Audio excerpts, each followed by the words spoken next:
This is Bloomberg Business of Sports. The cold, hard truth about the Olympic journey is not really been financially incentivized in the same way that many other professional sports are. The business of basketball involves CBA, Global, our licensing arm, Think 450. All of those things will make up what that looks like. Money in sports. It's one of the reasons why I enjoy being on Monday Night Countdown and talk about some of the more interesting aspects of business of sports. When you're talking sports, discipline is the bridge from being good to ultimately being great at whatever it is that you're trying to be or accomplish at your profession. Bloomberg Business of Sports from Bloomberg Radio. This is the Bloomberg Business of Sports. Hi, everyone. I'm Mike Lynch, and we are thrilled today to have Churchill Downs CEO Bill Carstanjen. And what a week it is for Derby Week. There's nothing like it anyplace else on the planet. Bill, welcome to the show. Great to have you with us. Thanks, Mike. It's great to be here. All right. So as the CEO, do you get goosebumps like other people do? I mean, going into this week? I still do. It's a busy week, but it's a labor of love, so I'm as excited as most of the fans. So, yeah, I get goosebumps. I love doing what I do, and that's true for most of our team. This is a lot of fun, a lot of work, but a lot of fun, and it always feels good when it comes off successfully. I know the work for 2022 Derby probably started within an hour after the 2021 Derby. What's on your checklist going into the final few days before post time? So many things. On the front side, it's just making sure people can get in and out of the facility, make sure we have all the people we need to provide the service that our guests expect, making sure the horses are here, that they're being monitored, that they're safe, that they're ready to go, trying to control just about everything we can think of to control, and trying not to worry about the thing we can't control, which is always the weather. We run an outdoor event, so a lot of our guests are undercover. They're in nice areas, high-end areas, but ultimately this is an outdoor event, and the horses run in the rain or the shine. And a lot of our guests buy general admission passes, so they're out there. They take the weather as it comes. And as much as over the years you try to learn to not be concerned about things you can't control, just prepare for whatever to happen, that's always the thing in the last 24 hours we talk about the most. But I guess that means also we've gotten all the things we need to get done. There's going to be a different vibe this year because of COVID last year. I think your capacity was maxed out at around 51,000. What are you expecting for this Derby, number 148? We're going to be back to pre-COVID protocols and expectations. So I think a good number to think of for our event is around 150. If I had to take the under or the over, I'd take the over on that. So we're expecting a full house with the enthusiasm and the excitement that we've seen every year up through 2019. We had a bit of a disruption as the rest of the country did because of COVID. But being on the ground here, living in this community like I do, I've never seen it more excited and more intense and more focused on the Derby than now. So I think we're going to be looking at big numbers. And I said on our earnings call a week or so ago, I think we're looking at setting all of the financial metrics. Attendance at the end of the day is impacted a little bit because we always have a fair amount of walk-ups, people that make a game day decision of whether they want to come or not. And part of that calculus they run is what does the weather look like that day. So if it turns out to be strong weather, then it'll be a gigantic crowd. If it turns out where we might have some rain, and the forecast in the Ohio River Valley is always iffy right up to the last minute. But if it looks like we might have some rain, then you see some people don't show up. But I think we're looking at 150 minimum and maybe more depending on good weather. Hey, Bill, my co-host Michael Barr had a little trouble getting out of the gate when the bell sounded, but he's currently in last place, but he's in the race and he's joining us now. Michael, welcome aboard. Say hi to Bill. Hi, how are you? I threw a shoe and then everything just went all to pieces here. My day, all this newfangled stuff, we just churned the butter. We were happy to have it. Well, it's nice to meet you via telephone here. Mike and I have been having fun so far. Oh, I've been hearing it. Thank you for your patience, and I know you're on a clock, but I do have something on my mind about Churchill Downs. It's the history of the track itself that always excited me. I mean, I think of so many of the Triple Crown winners from Secretariat winning the first leg there, affirmed. I can go on. The history itself of the track, can you tell us what that means and And how do you approach that for people coming to the track to say, hey, you see what we're all about? Sure. So this is Derby 148, and so the track started in 1875 and ran the first Derby in 1875, and it's been run continuously every single year since that time. So we're the longest continually run sporting event in the United States, and our facility has changed and morphed over time. A lot of times when people think of Churchill Downs, it's a painted white. It's got this grand appearance. But actually, if you see a picture from 1875, you realize how far the facility has come and how it's changed over time. Our most significant architectural feature is called the Twin Spires, and that actually was built in 1895. So while there are just an incredible amount of traditions and incredible focus on everything we do that might modify our facility or modify the tradition, one of the things that have kept us fresh, I think, over time has been our willingness to work within these traditions, to find new ways, to morph with the customers, to morph with the time. I think that's actually part of the legacy of how we've gone 148 years and are at a place now where we're healthier than we've ever been. Super strong company, super strong results. Part of it is our willingness to change with our guests. But ultimately, we change anything about our facility, and we've changed a lot. We get a lot of feedback.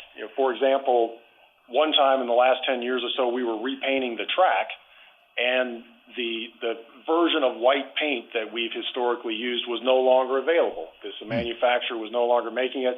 So we found something close that I couldn't tell the difference of, but it was slightly different because we couldn't find the exact same thing, and people noticed that and wrote us letters about that. Wow. So if we change anything, it sparks conversation and it sparks debate.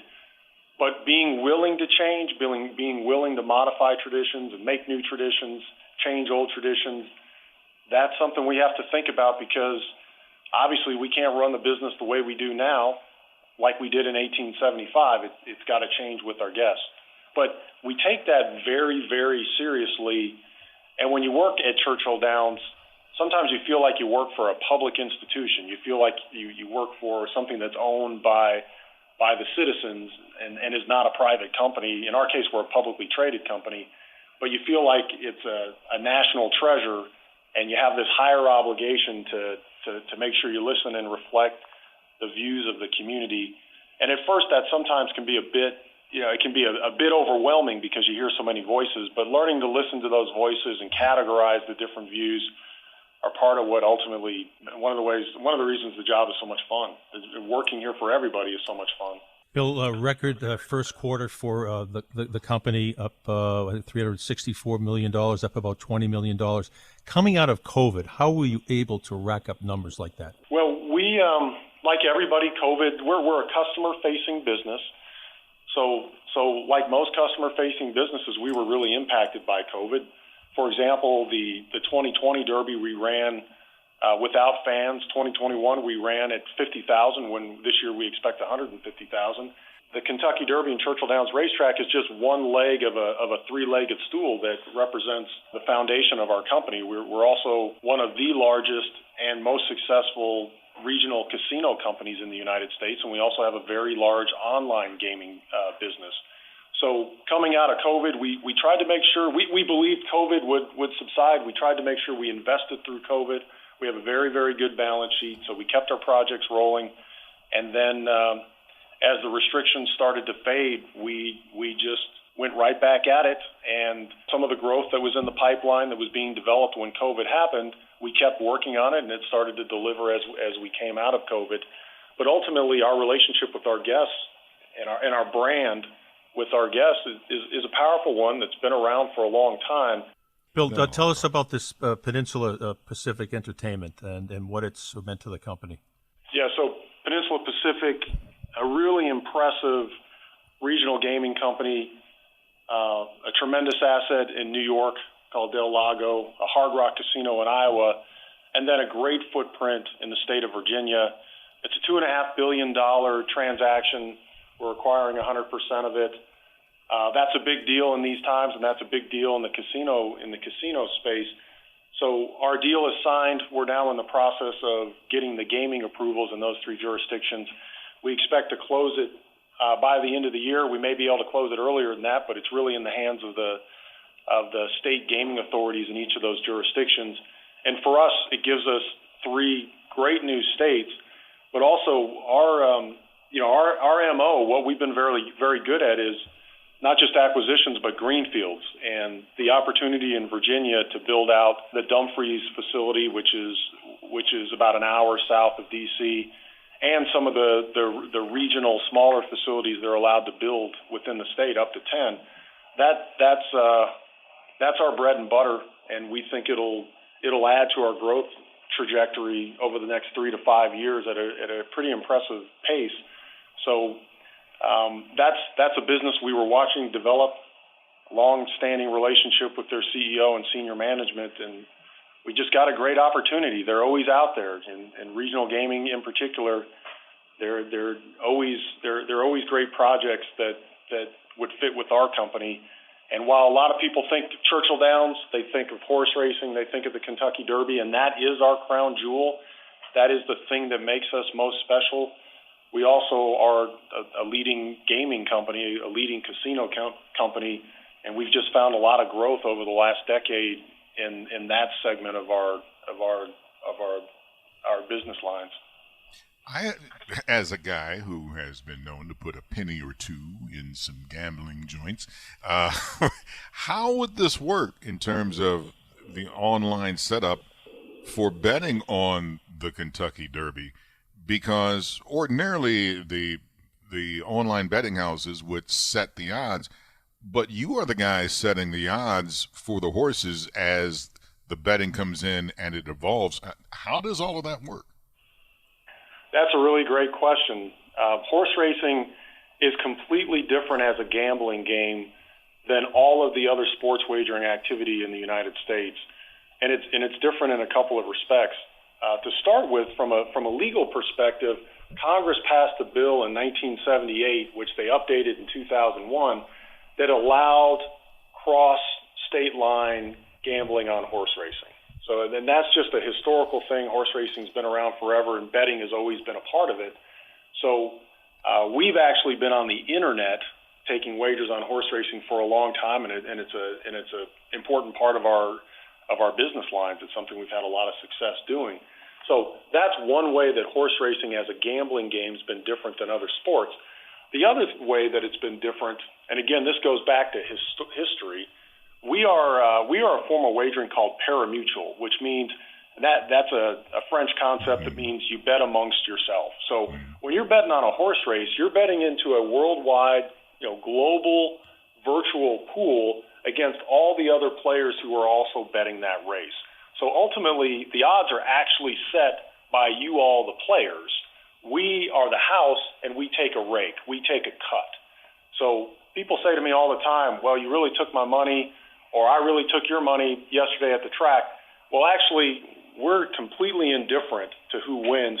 You're never betting against the house. You're betting against the other players, and the odds are a pure reflection of how much money people put on each horse relative to the money put on the other horses. So that's different than sports wagering. If you take one of your Boston teams, if you lay down a bet on the Red Sox, ultimately, technically what's happening is you're betting against the house. So the gambling site takes the other end of that transaction, and they may lay off that bet by other players who take the other side of the transaction, or by just balancing their books in general across the country. But ultimately, for each individual bet, you're betting against the house. And that's different for parimutuel.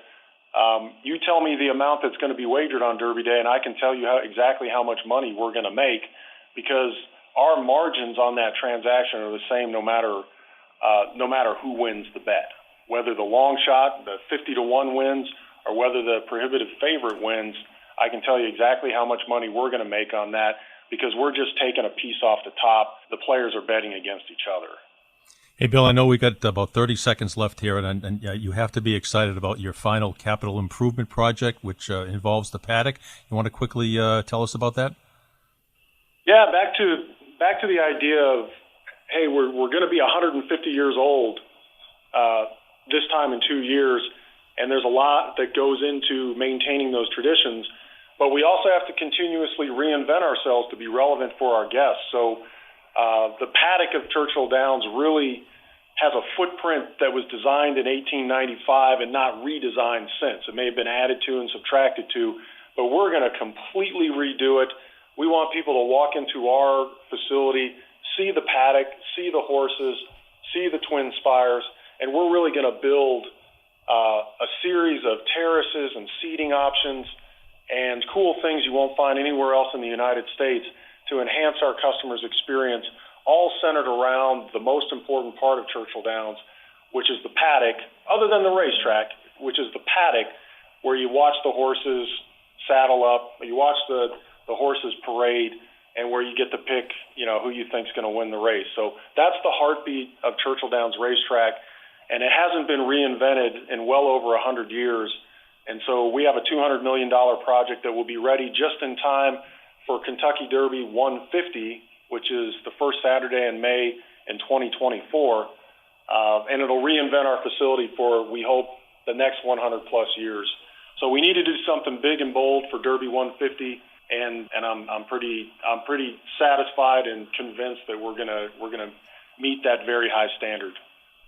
Bill Carstanjen, Chief Executive Officer, Churchill Downs. If we were horses, Lynchy would be Secretariat, and I would be Mr. Ed. Thank you so much for joining us, and thank you for your patience. I appreciate it. Thanks very much. Happy Derby. Thanks, Bill. Thank you.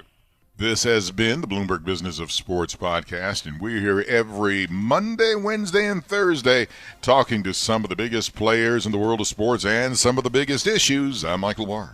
And I'm Mike Lynch. You can find me on Twitter at Big Bar Sports. And you can find me at Lynchy, WCBB. And don't forget, you can download this show wherever you get your podcast.